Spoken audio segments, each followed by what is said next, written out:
حضرت امیر محمد اکرم آوان مد ذلہ العالی دارالعرفان منارہ ضلع چکوال میں سالہ سال سے قرآن و حدیث کے اوپر خطابات کر رہے ہیں اور سلسلہ نقشبندیہ اویسیہ کے مطابق لوگوں کو ذکر الہی کی تربیت دے رہے ہیں۔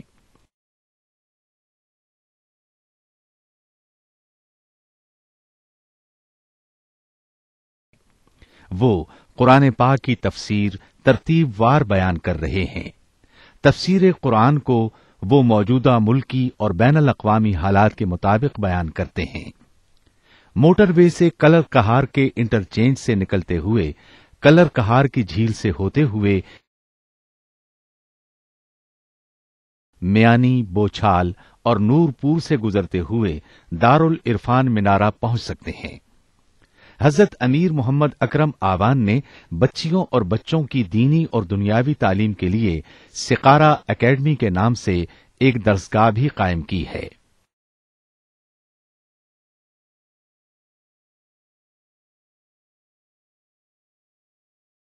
جس کا افتتاح ملک پاکستان کے صدر جنرل محمد ضیاء الحق نے اپنے دست مبارک سے کیا تھا۔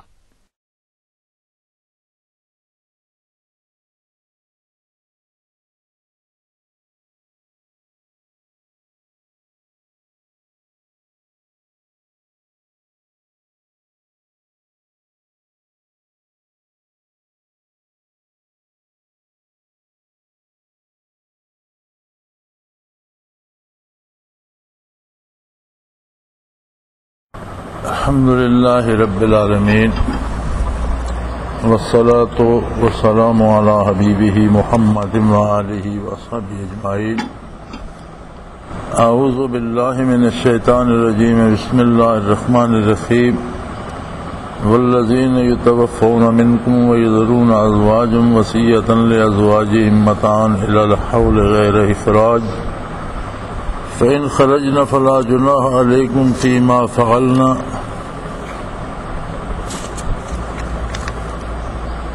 فی انفسہن من معروف واللہ عزیز حکیم۔ وللمطلقات متاع بالمعروف حقا علی المتقین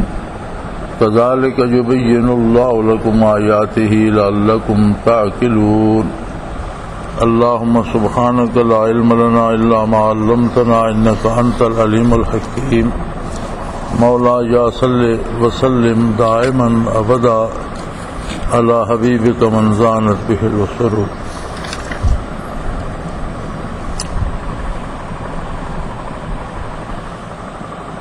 تم میں سے جو لوگ فوت ہو جاتے ہیں اور ان کے پیچھے بیویاں رہ جاتی ہیں، وصیۃ لازواجہم متاعا الی الحول غیر اخراج، تو انہیں بیویوں کے حق میں وصیت کرنا چاہیے، ان کے نان و نفقہ کی، کھانے پینے کی، اخراجات کی، اور کم از کم 1 سال انہیں گھر میں رہنے دیا جائے، نکالا نہ جائے۔ لیکن اگر وہ اپنی مرضی سے گھر چھوڑتی ہیں تو پھر تم پر کوئی جرم نہیں، لیکن انہیں گھر معروف طریقے سے چھوڑنا چاہیے۔ آوارہ گردی میں یہ کسی ناجائز طریقے سے نہیں، بلکہ معروف طریقے سے، جیسے عدت کے بعد نکاح کر لیتی ہیں یا کچھ۔ یہ حکم تب تک تھا جب تک جائیداد میں وراثت کے احکام نازل نہیں ہوئے تھے۔ جب وراثت کے احکام نازل ہو گئے تو پھر اس حکم کی افادیت جاتی رہی، لیکن اس کی تلاوت باقی رکھی گئی۔ آیات جو منسوخ ہوئی ہیں ان میں ایک تو وہ ہیں جن کی تلاوت باقی ہے، احکام منسوخ ہوں گے، اور ایک ایسی آیات ہیں جن کے احکام باقی ہیں، آیت منسوخ ہو گئی۔ جیسے رجم کا حکم باقی ہے لیکن رجم کی آیت منسوخ ہو چکی ہے۔ تو بہرحال حاصل کلام یہ ہے کہ خاتون کا بھی گھر پہ ایک حق ہوتا ہے، اللہ کریم نے اسے بھی حقوق دیے ہیں۔ اور کسی بھی صورت میں اس کے ساتھ کوئی غیر معروف برتاؤ نہ کیا جائے، کوئی ایسا طریقہ نہ کیا جائے جو نامناسب ہو۔ اسی طرح جنہیں طلاق ہو جاتی ہے ان کا بھی حق بنتا ہے کہ انہیں قاعدے کے مطابق کچھ نہ کچھ دیا جائے، حقاً علی المتقین۔ اللہ کے بندوں پر، اللہ کے نیک بندوں پر یہ حق ہے۔ قرآن حکیم زندگی کو اللہ کی رضا کے حوالے سے اور آخرت کے حوالے سے زیر بحث لاتا ہے۔ اس لیے ارشاد ہوتا ہے کہ دنیا کا کوئی کام بھی کرو، وہ خوشی کا ہو یا نہ خوشی کا، بہرحال اس میں اللہ و اللہ کے رسول صلی اللہ علیہ وسلم کی خوشنودی پیش نظر رکھنا ضروری ہے۔ کذالک یبین اللہ لکم آیاتہ لعلکم تعقلون، اللہ اس طرح سے اپنی آیات تم پر کھول کھول کر بیان فرماتا ہے، لعلکم تعقلون، تاکہ تم سمجھداری سے اور عقل سے زندگی بسر کر سکو۔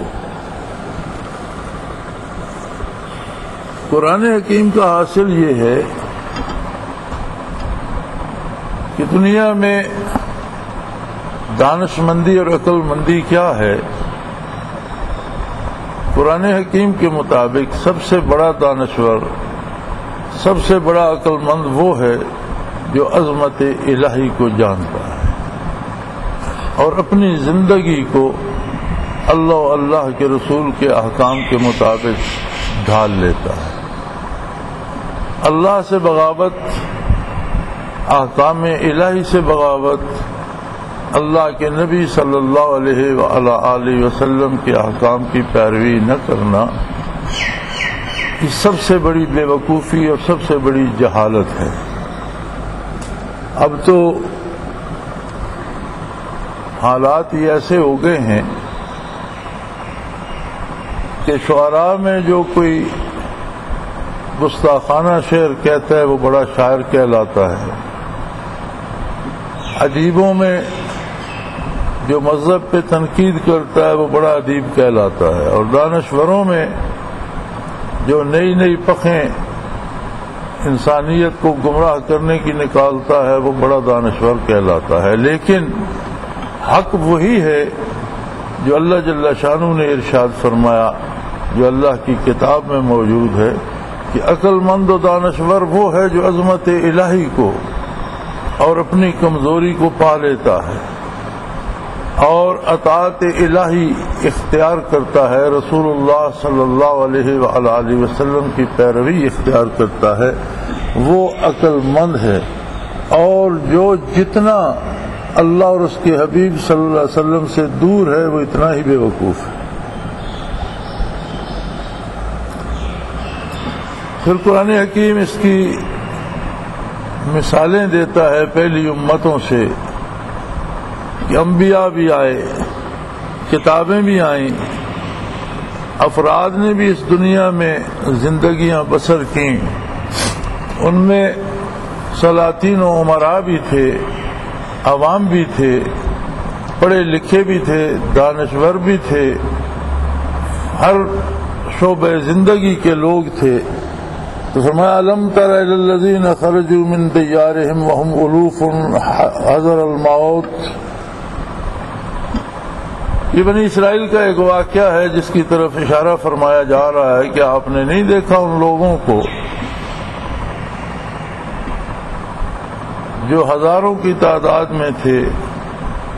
اور موت کے خوف سے اپنی آبادی سے بھاگ نکلے، اپنے گھروں سے بھاگ نکلے۔ واقعہ مفسرین کرام نے یوں لکھا ہے کہ بنی اسرائیل کی بعض بستیوں میں کوئی وبا پھیل گئی تو لوگوں نے اپنی عقل پر اور اپنی دانش پر اعتبار کر کے طریقہ یہ اختیار کیا کہ لاکھوں لوگ نکل بھاگے۔ حکم شرعی آج بھی یہ ہے کہ اگر کسی شہر میں کسی بستی میں وبا پھوٹتی ہے تو جو اس شہر میں مکی ہیں وہ چھوڑ کر نہ بھاگیں، زندگی اور موت اللہ کے اختیار میں ہے، بیماروں کی خبرگیری کریں، مرنے والوں کا کفن دفن کا کریں اور وہیں رہیں۔ ہاں اگر کوئی اس بستی سے دور ہے، باہر ہے اور وہاں وبا نہیں ہے تو وہ بے شک وہاں جانے کی کوشش نہ کرے، وہ اپنے آپ کو وہاں سے دور رکھے، اس کی اجازت ہے، بلکہ یہ مستحسن ہے کہ خواہ مخواہ اپنے آپ کو مصیبت میں نہ ڈالے۔ لیکن اگر کسی بستی پہ کوئی وبا آ گئی ہے تو جو لوگ موجود ہیں وہ موت کے ڈر سے وہاں سے نہ بھاگیں، موت اپنے وقت پر آئے گی، وہاں جو مریض ہیں ان کی خبرگیری کریں یا جو مرتا ہے اس کو سنبھالیں۔ لیکن لوگوں نے اللہ کے اس حکم پر اپنی عقل کو ترجیح دی اور بیماروں کو، کمزوروں کو، مجبوروں کو چھوڑ کر، اب کتنے ایسے ہوں گے جو سفر کے قابل نہ ہوں گے، کتنی خواتین اور بچے ایسے ہوں گے جو صحت مند تو ہوں گے لیکن شاید وہ ان کے ساتھ نکل نہ سکے ہوں، اور کتنے ایسے ہوں گے جو بیمار ہوں گے، کتنے ایسے ہوں گے جو مر چکے ہوں گے اور کوئی کفن دفن والا نہیں ہوگا، تو یہ لاکھوں لوگ نکل کر بھاگ پڑے۔ فَقَالَ لَهُمُ اللَّهُ مُوتُوا، وہ جب آبادی سے دور ویرانے میں پہنچے تو اللہ کا حکم آیا کہ مر جاؤ، اور سارے مر گئے۔ بلکہ مفسرین کرام نے لکھا ہے کہ ان کے ساتھ جو وہ مویشی یا بار برداری کے جانور یا جو کچھ کوئی چیز زندہ نہ بچی، جو چیزیں ساتھ لے گئے تھے جانور وغیرہ وہ بھی مر گئے، اور لاکھوں میں تھے پھر ان کے پاس سواریاں، بار برداری کے جانور، کھانے پینے کی ذبح کر کے کھانے والے جانور، دودھ والے، وہ جو کچھ ساتھ لے کے گئے تھے کوئی چیز زندہ نہ بچی، انسان بھی جانور بھی سارے مر گئے۔ حالانکہ وہ بھاگے تو موت ہی سے تھے، تو جن کو چھوڑ کر آئے تھے ان میں سے کتنے بچ گئے ہوں گے، کوئی ضروری تو نہیں سارے مر گئے ہوں، لیکن جو چھوڑ کر بھاگے تھے وہ سارے مر گئے۔ اور پھر وہ جب لاکھوں کی تعداد میں انسان جانور ڈھیر ہو گئے تو اتنے کہ کفن دفن کا کون کرتا، لوگوں کو پتہ چلا تو انہوں نے ان کے گردا گرد دیوار بنا دی بلند سی اور انہیں چھوڑ دیا۔ بڑا عرصہ گزرنے کے بعد وہاں سے اللہ جل شانہ کے کسی نبی کا گزر ہوا اور انہوں نے ہڈیوں کے انبار دیکھے، پتہ چلا کہ یہ لوگ گھروں سے بھاگے تھے، اللہ نے بطور سزا ان پر موت مسلط کر دی۔ تو انہوں نے دعا کی، بار الہ انہوں نے خطا کی، تو غفور الرحیم ہے، تو ان کی خطا معاف فرما دے۔ ثم احیاہم، اللہ کریم نے انہیں دوبارہ زندہ کر دیا۔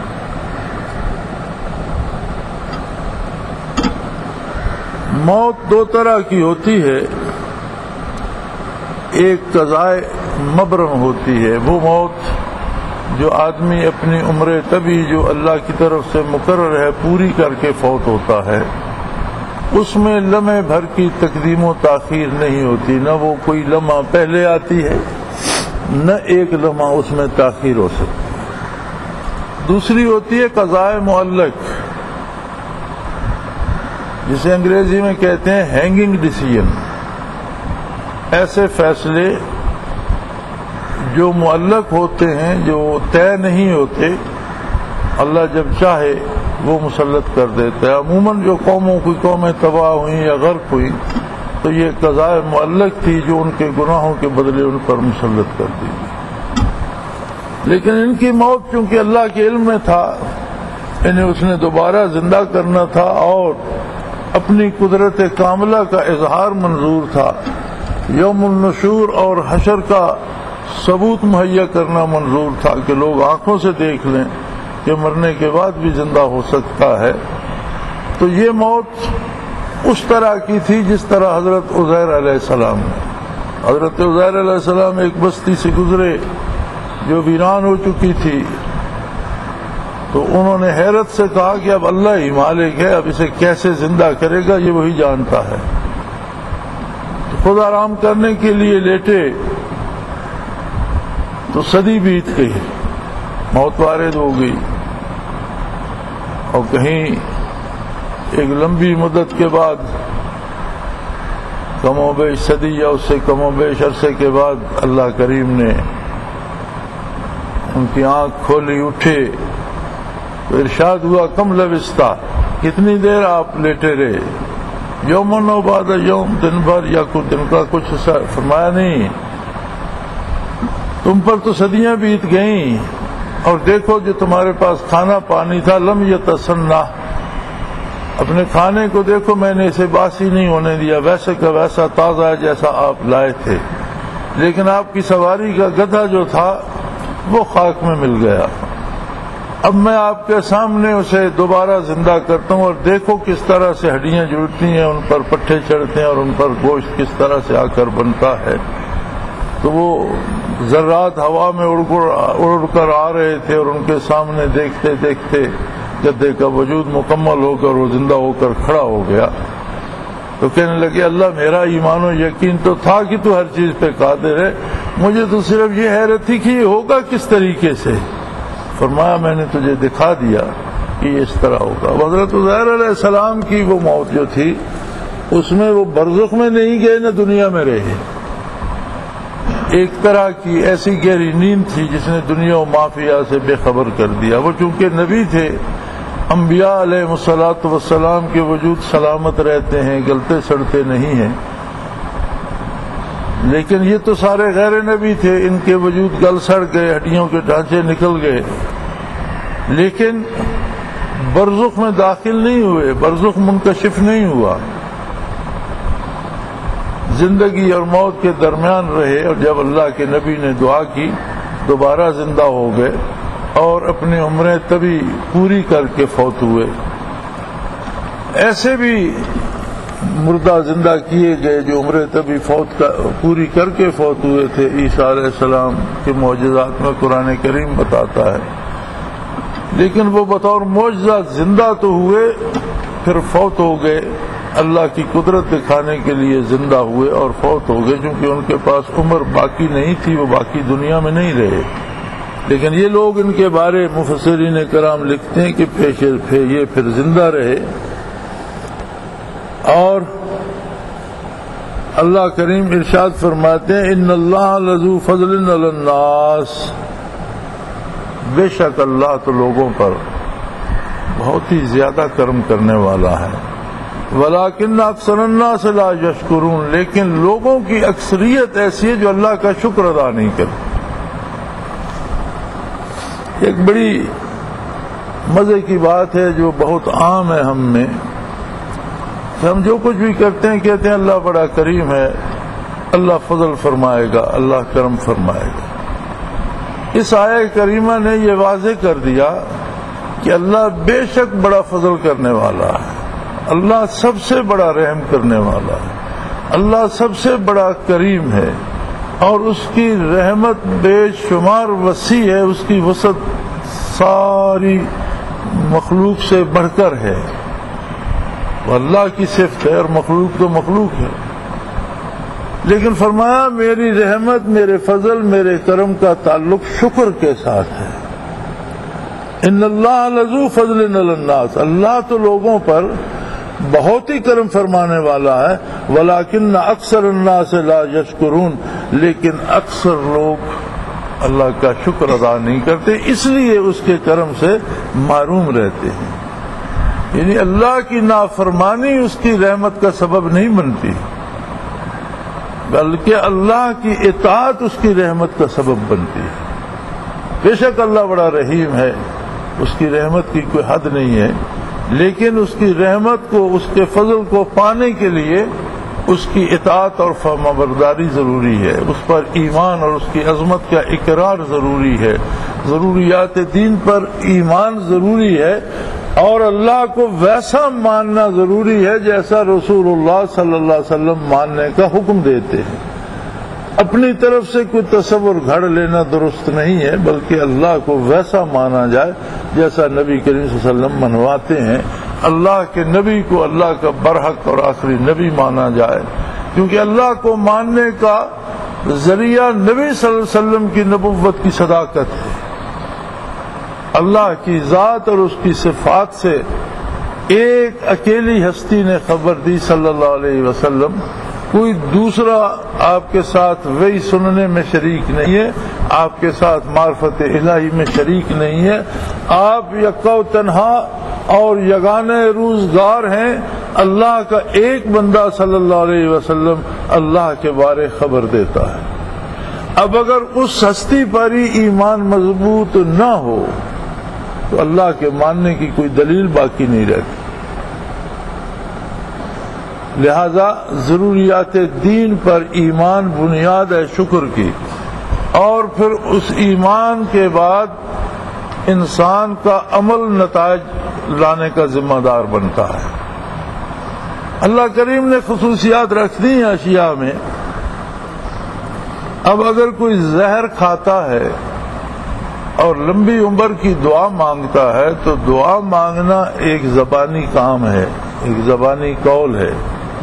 اور عملاً وہ زہر کھا رہا ہے، وہ عمل ہے، تو اثر جو ہوگا وہ عمل کا ہوگا۔ وہ دعا مانگتا رہے لیکن زہر کھانے سے اس کی موت واقع ہو جائے گی، اس کا عمل جو ہے وہ اپنا نتیجہ لائے گا۔ اسی طرح رحمت الہی کو پانے کے لیے اللہ کی اطاعت شرط ہے۔ بشری کمزوریاں الگ بات ہے، انسان سے خطا ہو جاتی ہے، اور خطا پر بھی احساس ندامت ہو تو بعض اوقات بعض خطائیں بھی ثواب کا سبب بن جاتی ہیں، لیکن تب بن جاتی ہیں جب ایک بھول ہو جائے، ایک خطا ہو جائے، اس پر شرمندگی ہو، ندامت ہو، اور اللہ کریم کی حضور توبہ کرے اور آئندہ سے گناہ کرنے سے باز آ جائے۔ تو ایسی توبہ جو گناہ کے سبب ہوئی وہ باقی زندگی کی گناہوں کو بخشانے کا بھی سبب بن جاتی ہے، بلکہ گناہوں کے بدلے نیکیاں نصیب ہو جائے۔ یبدلنہم سیئاتہم حسنات، ہم ان کی گناہوں کو، خطاؤں کو نیکیوں میں بدل دیتے ہیں۔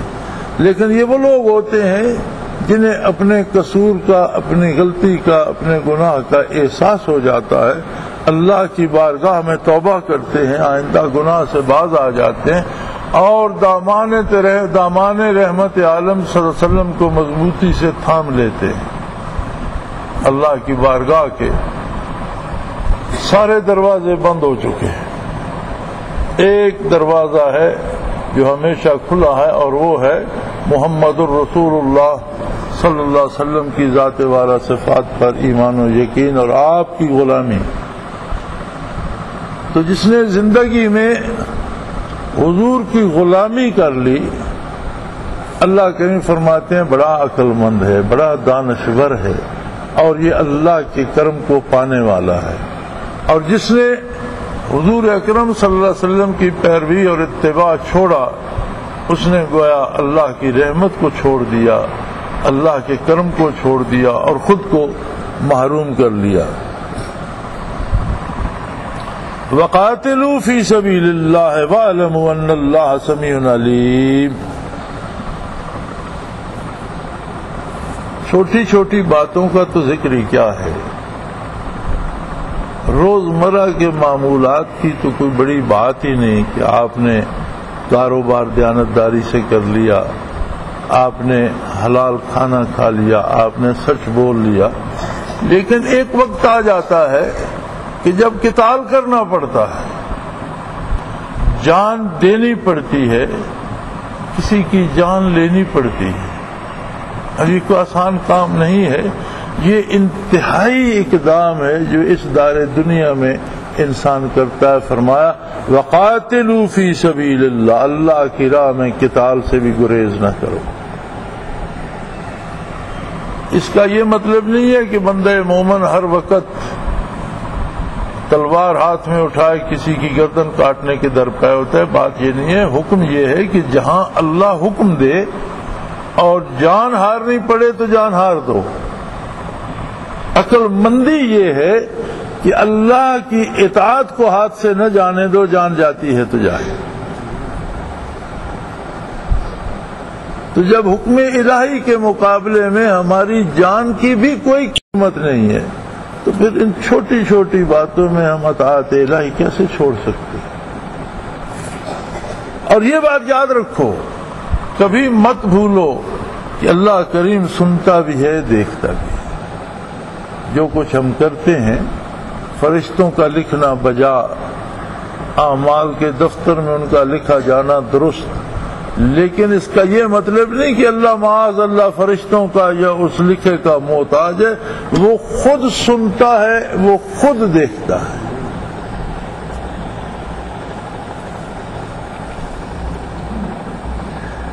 فرشتے تو ما یلفظ من قول الا لدیہ رقیب عتید، جو لفظ منہ سے زبان سے نکلتا ہے وہ فرشتہ لکھتا ہے۔ لیکن اللہ کے تو ایسے بندے بھی ہیں جن کا بدن کا ایک ایک ذرہ اللہ اللہ کرتا ہے، جن کا دل اللہ اللہ کرتا ہے، جن کا خون اللہ اللہ کرتا ہے، جن کے رگ و ریشے اور پٹھے تک اللہ اللہ کرتے ہیں، جن کے وجود کی نس نس اللہ اللہ کرتی ہے۔ فرماتے ہیں روز حشر، ایک روایت میں ہے کہ روز حشر جب حساب ہوگا اور فرشتے عرض کریں گے کہ یا اللہ اس بندے کے سارے اعمال ہم نے ترازو میں رکھ دیے، اب اسے تولا جائے، تو ارشاد ہوگا نہیں، اس کا بہت سا مال میرے پاس بھی ہے جو تمہارے علم میں نہیں ہے۔ تم نے تو وہ لکھا جو اس نے کیا، تم نے وہ لکھا جو اس کی زبان سے نکلا، لیکن جو زبان سے نہیں نکلا، جو اس کا دل اللہ اللہ کرتا رہا، جو اس کا خون اور رگ و ریشے اللہ اللہ کرتے رہے، جو اس کا وجود کا ذرہ ذرہ اللہ اللہ کرتا رہا، وہ تمہاری تحریر میں تو نہیں ہے، لیکن میں تو سن بھی رہا تھا، دیکھ بھی رہا تھا، میرے پاس وہ محفوظ ہے، اسے بھی اس کے نیکیوں کے پلڑے میں رکھ۔ اس وقت احساس ہوگا کہ اللہ کی یاد، اللہ کا نام کتنا قیمتی ہے، اور یہ کیسی دولت ہے اور کیسے وقت پر کام آتی ہے۔ تو فرمایا عمل کرتے وقت یہ بات ذہن میں رکھو۔ ایک روایت حضرت علی کرم اللہ وجہ الکریم کے بارے میں ملتی ہے جہاد میں کہ ایک یہودی سے نبردآزمات ہے غالباً خیبر ہی کی جنگ میں، تو لڑتے لڑتے تلواریں یا چھوٹ گئیں یا ٹوٹ گئیں، تو دست بدست لڑائی پر آ گئے، تو حضرت علی رضی اللہ تعالی عنہ نے اسے گرا دیا اور اس کے سینے پر سوار ہو گئے، اور پیش قبض یا خنجر ہوتے تھے مجاہدوں کے پیش کمر بند میں، آپ نے وہ خنجر نکالا اسے مارنے کے لیے، تو اس نے حضرت کے چہرے مبارک پر تھوک دی، آپ اسے چھوڑ کر کھڑے ہو گئے۔ وہ حیران ہو گیا کہ میں نے تو آپ کی توہین کی تھی اور میں نے آپ کو غصہ دلایا تھا اور آپ نے مجھے بالکل چھوڑ دیا۔ فرمایا میں اپنے لیے تیرے ساتھ نہیں لڑ رہا تھا، میں اللہ کے حکم سے تیرے ساتھ لڑ رہا تھا، تو برائی کی طرف تھا، کفر کی طرف تھا، ظلم کا جانبدار تھا، اور اسے اس ظلم سے روکنے کے لیے اللہ نے جہاد کا حکم دیا تھا۔ اللہ کے حکم سے، اللہ کی رضا کی خاطر تو میں تیرا سر تن سے جدا کر دیتا، لیکن جب تو نے میرے منہ پر تھوکا تو مجھے اپنی ذات کا غصہ بھی آیا، اور اپنے غصے کے لیے میں تمہیں قتل نہیں کر سکتا۔ اب اگر میں تمہیں قتل کرتا تو اس میں میرا ذاتی انتقام بھی شامل ہو جاتا، جو غصہ تو نے مجھے دلایا وہ بھی شامل، تو میں اپنی پسند سے بندے کو قتل نہیں کر سکتا، یہ میری جرات نہیں ہے۔ میں تو اللہ کی رضا کے لیے تمہارے ساتھ لڑ رہا تھا، تو بھی توبہ کر لے، تو بھی اللہ کا بندہ بن جا، اور تو بھی اللہ کی رضا کے لیے لڑنا شروع کر دے۔ تو قتال میں بھی یہ ہے کہ ہم جس سے ذاتی طور پر خفا ہوں اس پر فتویٰ دے دیں، اسے گولی مار دی جائے، یہ درست نہیں ہے۔ قتال کے لیے بھی وہ طریقہ ہے جو نبی کریم صلی اللہ علیہ وسلم نے عطا فرمایا، کوئی منظم ادارہ ہو، حکومت ہو، اور وہ حق کی خاطر کام کرے اور اس کے راستے میں رکاوٹ آئے تو اللہ کے حکم کے نفاذ کے لیے وہ جہاد کا، قتال کا حکم دے۔ تو فرمایا وقاتلوا فی سبیل اللہ، اللہ کی راہ میں قتال سے بھی گریز نہ کرو، جان ہارنی پڑے تو جان ہار جاؤ، یہ معمولی باتوں کو کی حیثیت ہی نہیں۔ اور یہ یاد رکھو اللہ خود دیکھتا ہے، سن رہا ہے، اگر تم غلط کر رہے ہو تو بھی کسی کو شکایت کی ضرورت نہیں، وہ خود ملاحظہ فرما رہا ہے، اور اگر اس کی رضا پر چل رہے ہو تو تمہاری کوئی چیز ضائع نہیں ہوگی، بلکہ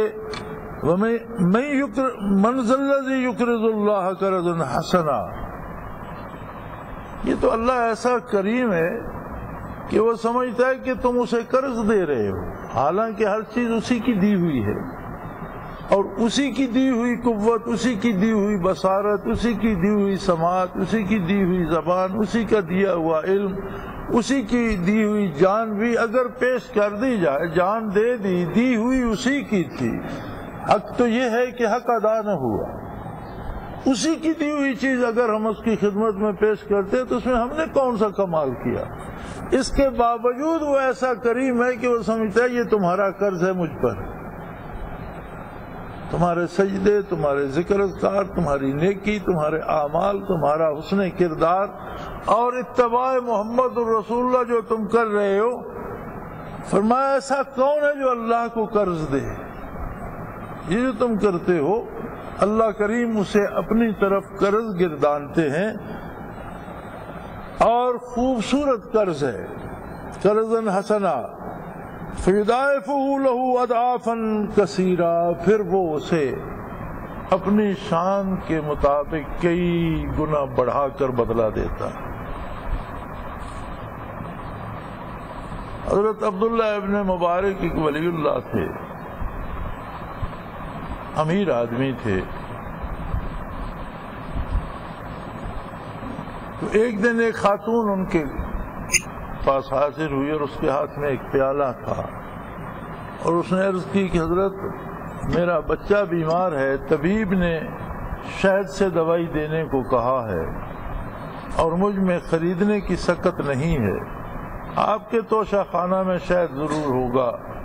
مجھے یہ ایک چھوٹی سی پیالی شہد کی عطا کروا دیجیے۔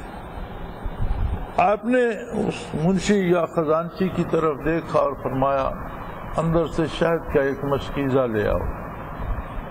ان لوگوں کی عادت مبارک تھی کہ چھوٹے بکرے جو ذبح ہوتے تھے ان کی کھالوں کے چھوٹے چھوٹے مشکیزے بنتے تھے اور انہیں شہد سے بھر کر رکھا جاتا تھا۔ فرمایا ایک مشکیزہ شہد کا لے آؤ۔ وہ ایک مشکیزہ لے آیا، آپ نے فرمایا مائی کو عطا کر دو۔ مائی دعائیں دیتی ہوئی چلی گئی تو کسی نے پوچھا یا اسی خزانچی نے پوچھ لیا کہ حضور اسے تو ایک پیالی چاہیے تھا، آپ نے مشکیزہ عطا کر دیا۔ فرمایا وہ اپنی حیثیت کے مطابق مانگ رہی تھی، اس کے لیے تو ایک پیالی بھی بہت بڑی دولت تھی، لیکن مجھے اللہ نے شہروں کے حساب سے ڈھیروں کے حساب سے دے رکھا تھا، میں نے اپنی حیثیت کے مطابق دے دیا۔ مجھے اللہ کریم سے حیا آئی کہ اس نے مجھے اتنا دے رکھا ہے اور اس میں سے میں اتنا سا دوں، میں نے اسے مشکیزہ دے دیا۔ اگر اللہ کے بندوں کا یہ عالم ہے تو خود اللہ کی عطا کا حساب کیا ہوگا؟ فرمایا کوئی ہے جو اللہ کو قرض حسنہ دے پھر اللہ اسے کئی گنا زیادہ کرے اپنی شان کے مطابق جو اسے زیب دیتا ہے۔ بندے نے جو کرنا ہے اپنی حیثیت کے مطابق کرنا ہے۔ فرمایا میں جب لوٹاؤں گا تو میں اپنی شان کے مطابق لوٹاؤں گا۔ واللہ یقبض و یبسط، یہ اللہ ہی ہے جو بندے پہ تنگی بھی بھیج دیتا ہے، فراخی بھی بھیج دیتا ہے۔ کبھی صحت خراب ہو جاتی ہے، کبھی معاشی تنگی آ جاتی ہے، اعضاء و جوارح ساتھ چھوڑ جاتے ہیں، یہ اللہ ہی ہے جو تنگی بھیج کر بھی آزماتا ہے کہ اگر اس پر تنگی آ گئی تو بھی میری بارگاہ پر میری چوکھٹ پر ہی رہے گا یا میرا دروازہ چھوڑ کر کسی اور کی طرف بھاگ پڑے گا۔ اور فراخی بھی وہی دیتا ہے، دولت اور عظمت اور حکومت و اقتدار بھی وہی دے دیتا ہے کہ اس کے پاس یہ چیزیں ہوں گی تو میرا شکر ادا کرے گا یا مجھ سے بغاوت کر بیٹھے گا۔ لیکن نتیجہ یہ ہے کہ وَإِلَيْهِ تُرْجَعُونَ، نتیجہ یہ ہے کہ تم سب کو آخر پلٹ کر اس کی بارگاہ میں حاضر ہونا، اپنے اعمال، اپنے کردار، اپنے ایمان و یقین کے ساتھ وہ جس طرح کا ہے،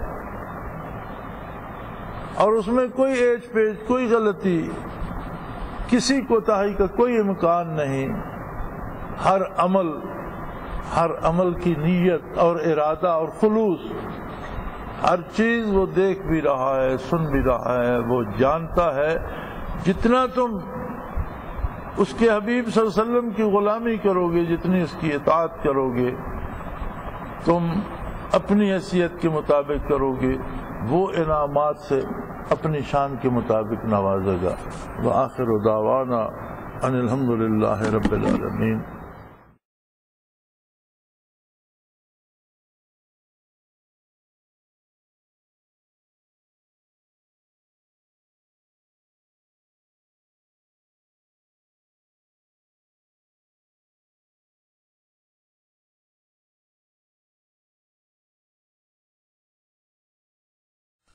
وہ تمام احباب جو اسلام کی طلب رکھتے ہیں ان سے گزارش ہے کہ دارالعرفان منارہ ضلع چکوال میں امیر محمد اکرم آوان صاحب کے خطابات سے مستفید ہوں۔ وہ ہر جمعے کو نماز سے پہلے بیان فرماتے ہیں۔ ہر ماہ کی پہلی اتوار کو ماہانہ اجتماع ہوتا ہے جس میں آپ خصوصی خطاب فرماتے ہیں، اور پاکستان کے چاروں صوبوں سے احباب اس اجتماع میں شرکت کرتے ہیں۔